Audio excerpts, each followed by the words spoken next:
Dans un restaurant de luxe niché dans le centre d'une ville cosmopolite, Claire, une jeune femme noire dans la trentaine, portait l'uniforme de serveuse avec une grâce discrète. Elle était bien connue dans cet établissement pour sa rigueur, son professionnalisme et son calme inébranlable.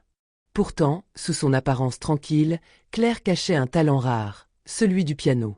Elle avait appris seule, à force de persévérance, et chaque morceau qu'elle jouait était une catharsis pour elle, une forme d'évasion face à un monde qui souvent ne la reconnaissait pas pour ses compétences, mais pour sa couleur de peau. Le restaurant, connu pour ses prix exorbitants et sa clientèle triée sur le volet, était un lieu où l'élégance se mêlait à l'arrogance. Les clients qui y fréquentaient venaient non seulement pour la qualité de la cuisine, mais aussi pour afficher leur pouvoir et leur statut social. Ce soir-là, un homme d'affaires influent, Robert Lefebvre, s'était installé à une table réservée, accompagné de plusieurs de ses partenaires. Bien habillé, avec des manières trop raffinées pour être sincère, il avait immédiatement remarqué Claire lorsqu'elle avait passé à côté de lui pour poser une carafe d'eau. Il l'observa un instant, une lueur de dédain dans ses yeux. Claire n'était qu'une serveuse parmi tant d'autres, une figure insignifiante dans ce lieu luxueux. Ce genre de femme, pensa-t-il avec condescendance, n'avait pas sa place dans un endroit comme celui-ci. Il la voyait à peine comme un être humain, mais plutôt comme un accessoire vivant dans ce décor parfait. Elle n'était qu'une simple serveuse, une femme noire, une invisible parmi les invisibles.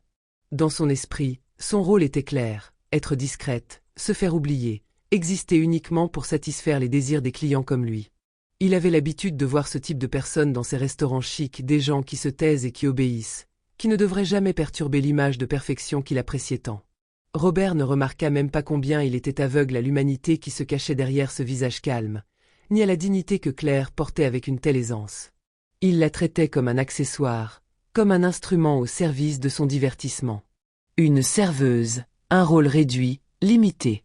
Il trouvait son regard calme presque insolent, comme si elle s'imaginait égale à lui, à ses autres clients qui, eux, avaient mérité leur place dans ce restaurant par leur richesse et leur pouvoir. Alors que Claire passait près de sa table, portant un plateau d'argent étincelant, une idée perfide germa dans l'esprit de Robert. Son sourire s'étira lentement, son regard se fixant sur elle avec une intensité glaciale. Il avait l'impression de détenir le pouvoir, de pouvoir jouer avec elle comme un enfant manipule ses jouets. Il voulait la faire chuter, la rendre vulnérable. Une petite vengeance pour l'affront qu'il percevait dans son calme obstiné, une femme qui osait se tenir fièrement en dehors des attentes qu'il avait pour elle. Un sourire mauvais se dessina sur ses lèvres. Il la regarda s'éloigner, puis lança brusquement. « Et, toi ?» Claire s'arrêta, son regard, toujours calme, se posa sur lui. Elle savait à quoi s'attendre. Elle voyait déjà l'arrogance dans ses yeux, cette arrogance qui tenait en elle l'idée qu'il pouvait manipuler les autres sans conséquence. C'était l'une des nombreuses fois où elle devait jouer ce rôle, celui de l'obéissance apparente, de celui qui ne résiste pas, qui accepte sans broncher. Mais au fond, elle savait qu'il n'était rien de plus qu'un homme qui cherchait à écraser ce qu'il ne comprenait pas, ce qu'il trouvait menaçant. Robert, pensant qu'il avait déjà pris le contrôle de la situation, désigna d'un geste dédaigneux le piano installé près de la baie vitrée. Le doux son de la musique flottait parfois dans l'air du restaurant, apportant une ambiance chaleureuse, mais ce soir-là, il n'y avait aucune chaleur dans son geste. Il ne voulait pas de musique, il voulait simplement la réduire à une simple marionnette. « Tu sais jouer du piano, non ? » « Il y a un piano ici, non ? » dit-il, son ton froid et autoritaire, comme s'il lui demandait de remplir une fonction qu'elle n'avait pas choisie. Il ne lui laissait aucune liberté de choix, aucune possibilité de dignité.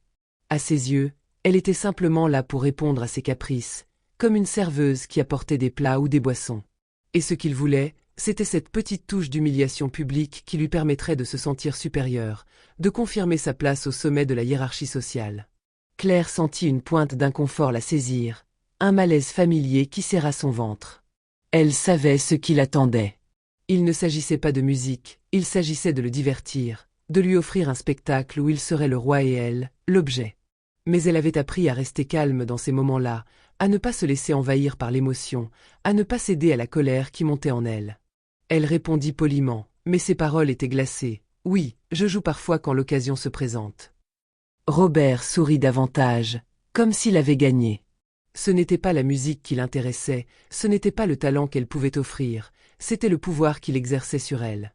Il savait que la plupart des gens dans cette position se sentiraient obligés de répondre à ses désirs, et il jouissait de cette pensée. Il voulait qu'elle se sente prise au piège, dans l'incapacité de refuser. Après tout, il était le client, et dans ce monde, les clients avaient toujours raison, n'est-ce pas? Alors, pourquoi ne pas venir jouer un peu pour nous? Montre-nous ce que tu sais faire, dit-il, son ton devenu plus moqueur, presque un défi. Il leva son verre de vin, observant Claire d'un air calculateur, tout en sentant les regards des autres clients de la table braqués sur elle. Les autres, comme des spectateurs avides de divertissement, attendaient la suite, leurs yeux pleins de curiosité et d'anticipation. La scène était prête, et Claire en était l'involontaire héroïne. Le visage de Claire se figea légèrement, une fraction de seconde, mais cela suffisait pour que Robert comprenne qu'il avait gagné. Il avait appuyé là où ça faisait mal, il avait frappé au bon endroit. Elle hésita, et pendant ce moment d'incertitude, les murmures autour d'elle se firent plus bruyants. Mais elle savait, plus que jamais, qu'elle ne pouvait pas se permettre de refuser. Refuser, c'était risquer son travail, sa dignité dans un environnement déjà hostile. Alors, après une longue inspiration, Claire se força à garder son calme et s'éloigna en direction du piano. Le bruit de ses pas résonnait dans la salle, étouffé par les murmures et les attentes. Lorsqu'elle s'installa sur le banc du piano, un frisson de nervosité la traversa. Elle sentit tous les regards braqués sur elle, l'implacable poids de leur jugement suspendu dans l'air. Le silence se fit, lourd et pesant, et soudain, le piano, cet instrument qui, habituellement, accompagnait des dîners intimes, semblait devenu le terrain de son humiliation. Elle ferma les yeux un instant, tentant de se concentrer. Chaque note semblait portée par la pression des regards, chaque mouvement de ses doigts, une tentative de résister à l'oppression.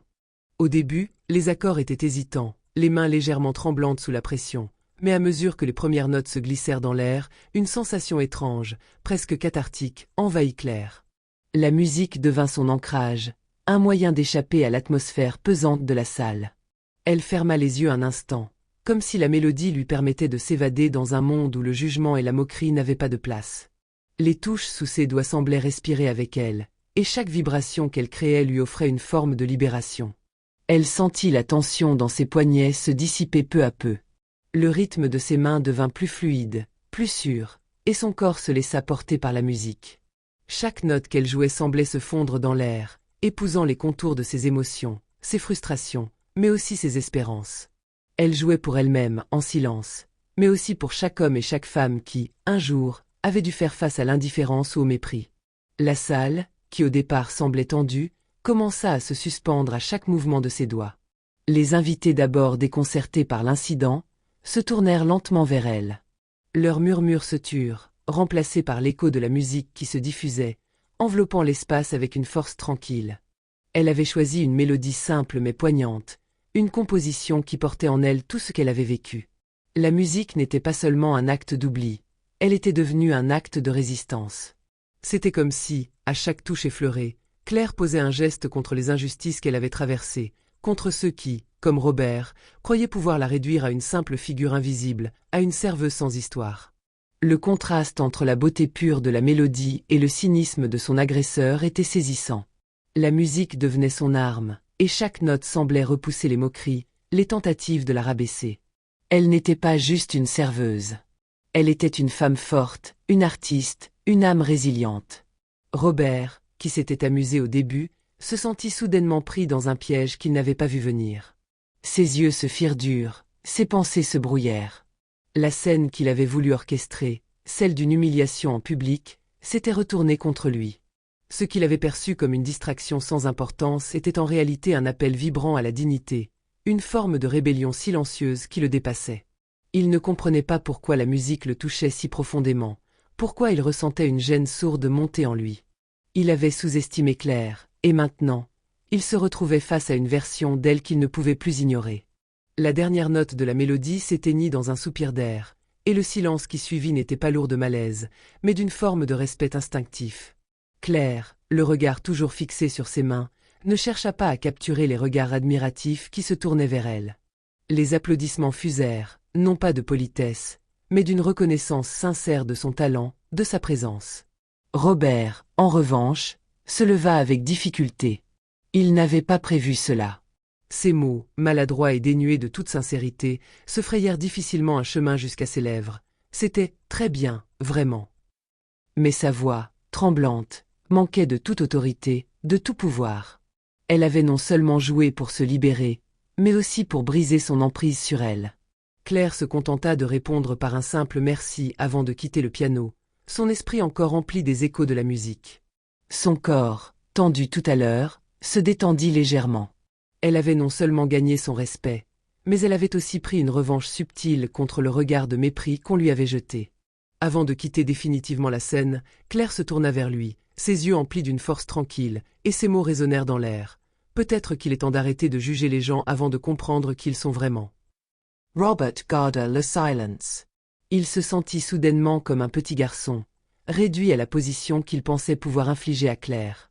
Il la regarda partir, mais aucun mot ne vint. La foule continuait à applaudir, mais Claire n'était plus la serveuse soumise qu'ils imaginaient au départ. Elle était l'image de la dignité retrouvée, de l'homme ou de la femme qu'on avait cherché à écraser mais qui, au contraire, s'élevait par sa propre force intérieure. Et Robert, lui, se rendit compte qu'il était devenu l'objet de la véritable humiliation. Il avait voulu jouer, mais c'était lui qui avait perdu.